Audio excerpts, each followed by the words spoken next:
Hello, আসসালামু আলাইকুম। আজকে আমি দুপুরবেলা রান্না করব ডিম ভুনা। এই জন্য ডিমগুলো ভালোভাবে ভেজে নিচ্ছি। হলুদের গুঁড়া, লবণ, মরিচের গুঁড়া দিয়ে ভালোভাবে একটু ভেজে নিলাম। নেওয়ার পর এখানে চাপিয়েছি বেগুন দিয়ে, ঢেঁড়স দিয়ে, আলু ছিম দিয়ে চচ্চড়ি করব। আর এদিকে আজকে আমার অনেক দেরি হয়ে গেছিলো, কারণ আমার মেয়েটা খুবই জ্বালাচ্ছে, ছোট মেয়েটা। তো এই জন্য রান্না করতে দেরি হয়ে গেছে।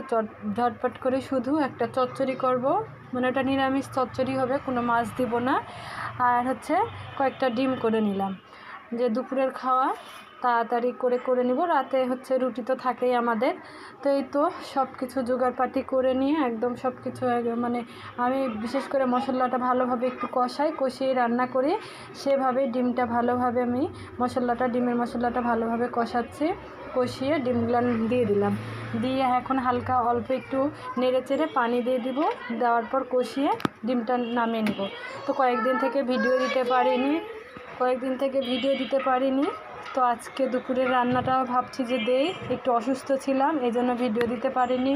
তো সবাই আমার ভিডিওগুলো কেমন হয় অবশ্যই কমেন্ট করে জানাবেন।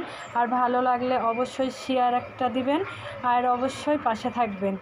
আর বেশি বেশি করে ফলো করবেন। তো এই যে আমার ডিম রান্নাটা শেষ। তো এখন দেখেন ডিমটা কত সুন্দর লাগছে। মশলা কষালে কিন্তু অনেক সুন্দর ডিম